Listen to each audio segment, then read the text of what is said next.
salaamaaleykum mbokk yi ak xarit yi nga xam ne ñoo ñuy seetaan waaye surtout ñi nga xam ne ñoom ñooy E-Media daal di ñuy ñëw rek seet si di leen wax merci pour seen déplacement bi nga xam ne moom la ñu def pour ñoo xool li nga xam ne mooy déclaration bi nga xam ne maa ngi koy def ci turu culture bi nag man Baba Hamdy artiste compositeur également initiateur de culture bi nag. li nga xam ne moo ñu yëkkati c'est pour parler du programme de culture bi nag li nga xam ne moom la ñu proposé culture bi nag di mouvement boo xam ne c'est purement pour une politique culturelle du pour une politique politicienne mais une politique culturelle du mouvement boo xam ne c'est apolitique encore une fois mooy culture bi nag composé des 14 régions du Sénégal 46 département également ci yenn pàcc yi nekk ci diaspora bi di xamal que ne culture bi nag fas yéene tendre la main ñi nga xam ne ñoo nekk ci pouvoir comme opposition également ñi nga xam ne ñu ngi yere seen ay liste di leen wax que ne nous détenons au moins 10% de l'électorat fiable. Pourquoi l'électorat fiable? Parce que tout simplement culture bi nag ne date pas d'aujourd'hui culture bi nag nekk ci gox-goxaan yi waaye le sud mooy la Casamance nekk fi nga xam ne mooy dëgër laayam parce que ku wax culture wax Casamance nous sommes partout en Casamance ñu ngi Bignona Sédhiou Ziguinchor Cap Skirring fële nga xam ne mooy yeneen bërëb yi bëri na loolu bu ñu fi doon cité duñu fi jógee Kafountine Abéné yooyu pour wax que ne aujourd'hui nous détenons au moins 10% de l'électorat fiable di rappeler que nous sommes tellement conscients que pour changer yenn doxalin yi ci culture bi il faut être dans les instances de décision. Mais où sont les instances de décision? Beaucoup d'entre nous pensent que l'Assemblée nationale est l'unique place des instances de décision. Moom mooy bi ci gën a mag, d'accord. Mais pour que la culture marche, parce que la culture a plus de 126 métiers. Également ces métiers qui gravitent autour et les nouveaux métiers de la technologie culturelle que le monde partage. Et culture bi nag di attirer l'attention. Dire que nous détenons les 10% de l'électorat encore une fois fiable parce que fiabilité bi daf ci am solo li tax mooy parrainage ak vote bi du benn et que tu peux être parrainé kooku ci boppam ki la parrainé votel keneen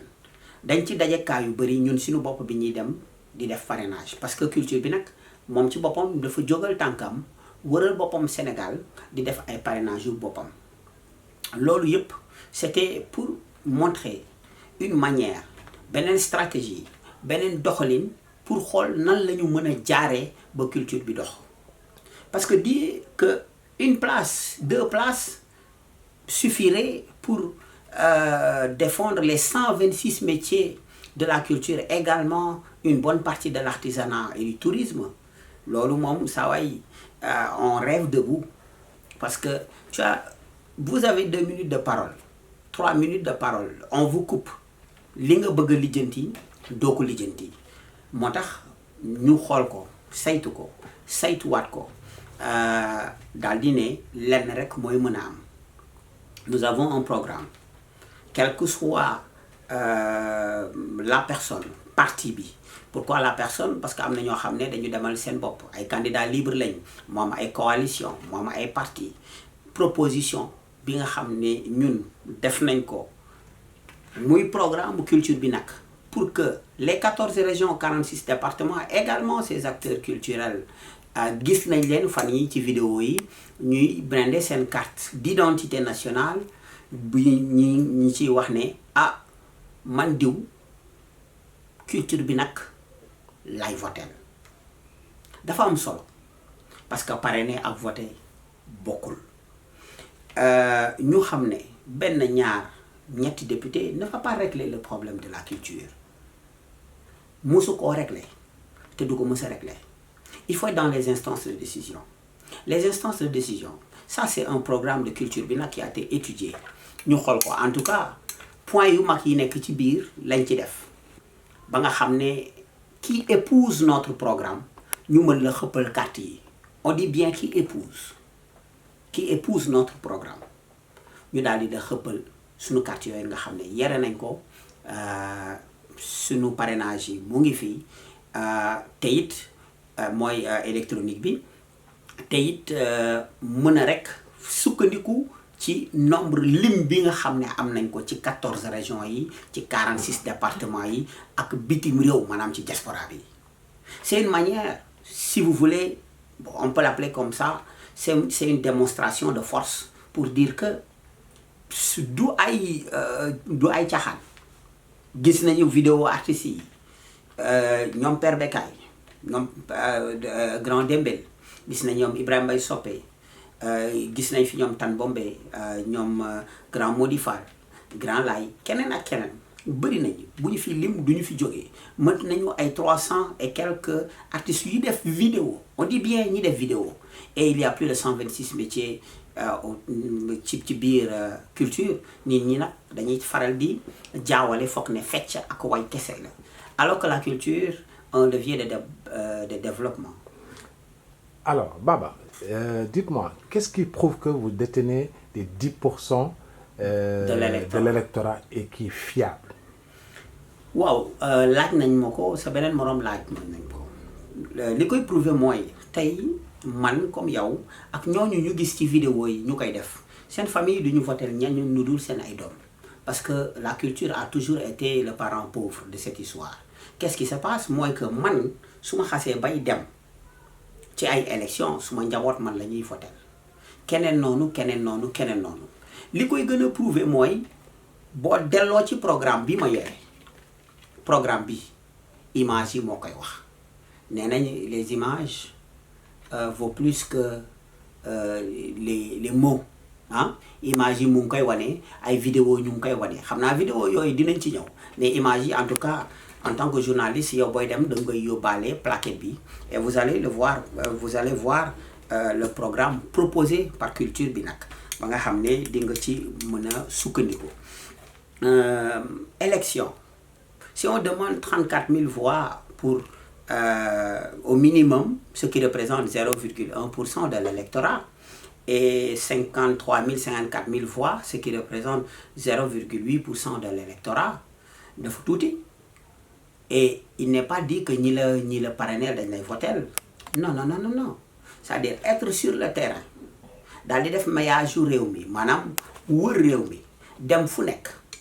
jóge Dakar dem ba fin fond du Sénégal il y a tellement d'artistes parce que li nit ñi di jaawle mooy yow caméraman bi ci monde bi nga bokk l'ingénieur de son l'éclairagiste ñi yore costume yi kër goo dem di nga fa gis ñuy ñaw c'est pourquoi on a dit culture bi nag dafa nekk un mouvement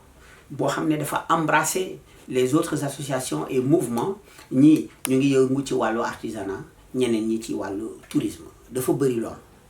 et loolu du calculu bàyyi ba élection yi ñëw du calculu benn at du calculu ñaari at yàgg na ñu nekk di ci liggéey.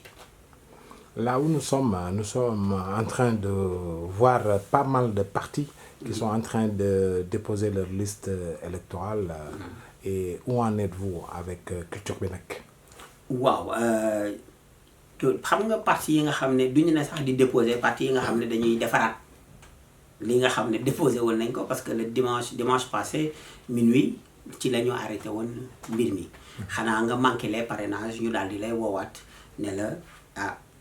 xolaatal sa fii xolaatal nangam culture bi nag dafa am beneen démarche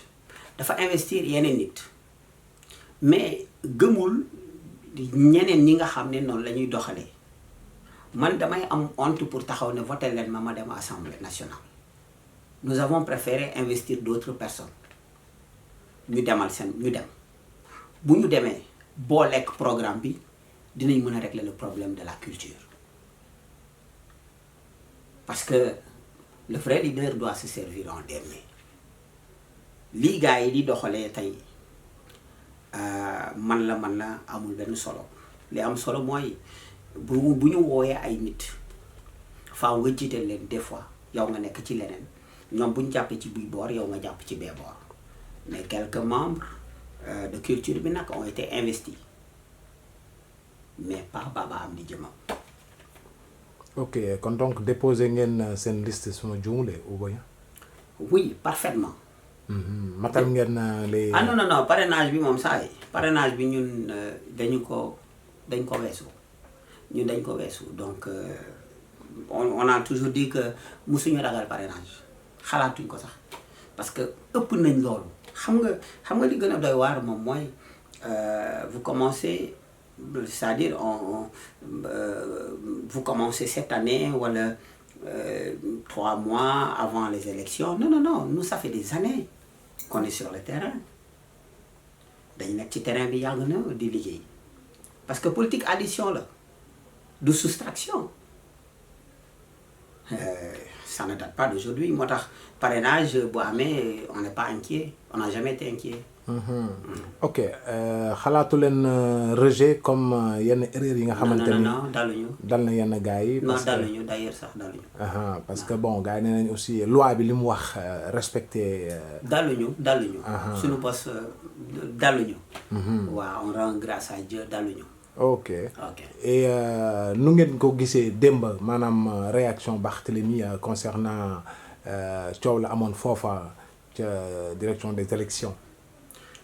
bon mënuma wax nu ñu ko gisee mais damay wax man Baba Amdy perso man je ne suis pas d'accord ak nu mu doxalee pour beaucoup de raisons. benn bi d'abord d'ailleurs ci ñu bëri ci ñoom certaines personnes qui occupent déjà des postes il faut ñoom ñuy mën a xajal xale yi ñoom ñu dellu ginnaaw tuuti bàyyi xale yooyu nga xam ne yàgg nañ sonn ñu investir ces gens-là la preuve xoolal li xew ci biir si seen doxalin maanaam quand je dis doxalin excusez-moi peut-être ce n'est pas le bon mot mooy nañu xool comportement ñenn ñi nga xam ne ñoo nekk ak ñoom ces gens ne seront jamais contents ay frustrés la ñuy doon et à juste raison mais bu fekkee da ngeen di woote pour benn changement l'idéal mooy am naa poste ba pare pour éviter li ñuy wooye cumul de fonction ma jël tuuti recul ma investir ñeneen yi loolu mooy exemple bu baax mais man je ne suis pas là pour sax soril mbir mi loolu ci ñoom mais je ne suis pas d'accord parce que la loi c'est la loi ñun am na loo xam ne gis nañ ko ci dimanche 8 ba yenn waxtu yi minuit ngeen di arrêté mën nañ daal xoolaat dossier bi bu fekkee da nga manqué le parrainage bi ñu ne la tu as 48 heures pour nga régler pour nga gérer problème boobu mais parité bi faaw nga régler ko mënoo ko déposer noonu maintenant ay experts ñu ngi fi mais man perso d'accorduma beneen bi ci topp mooy loolu du culture bi nag moo ko wax kooku c'est Baba Amdy moi je suis l'anti-système de tous ces deux camps pouvoir comme opposition je vais emprunter ce mot boo xam ne daanaka usatuñ ko sax pour dire je ne suis pas d'accord ak seeni ay programmes culturels je ne suis pas d'accord pouvoir comme opposition raison pour laquelle culture bi nag daal di ne il faut prendre notre destin en main suñu destin soo ko jëlalul sa bopp kenn du la ko jëlal benn député wala ñaari député mënul régler problème bi au niveau de l'Assemblée non raison pour laquelle encore une fois ngeen gis ñoom Père Bécaye gis keneen ak keneen di daal di jël seen pièce d'identité di ne culture bi nag la ñuy voter qui épouse notre programme ñu xëppal la ko ku ko épousé wul ñu def leen ñu xool ki nga xam ne kàddoom li ñu ko proposé ñun épousé na ko ñu dem ak kooku pour dire que ñaari camp yëpp je suis désolé li ñuy wax ci culture dafa des mais culture bi nag à la solution ou les solutions qui se trouvent dans ce programme en tout cas les grandes lignes mu ngi fii après nag yeneen ñi waxtaan la j'ai des amis dans l'opposition comme dans le pouvoir Nous avons tous des amis, nous sommes des artistes et c'est normal. D'accord. La réaction de Barth démb dégg nga ko parce que il a bien précisé que ni bu fekkente ni seen liste validé wuñu ko Dakar élection du fi am. C'est vrai que dégg naa ko mais tu sais la loi reste la loi et la loi est là pour tout le monde. C'est-à-dire Barth il faut que mu joxe le bon exemple pour la bonne et simple raison que moom mooy maire Dakar. Maire Dakar du ay caaxaan bu la ay nit wóoloo daal di ne yow yaay sunu maire dafa am peut-être leneen lu ñuy xaar ci yow bu nee élection du am non élection il faut que mu am parce que buñ ko nangulee dañuy nangul beneen ma Samba beneen ma Demba mu bañ a respecter parité bi ñu ne kii changé nañ ko mais même nous ce dimanche là. suñu neexee kon daal di dem changer lii dugal fii génne fii naaw dafay am loo xam ne lii la loi c'est la loi pour tout le monde on l'applique et puis ñu jóge fii coow du am voilà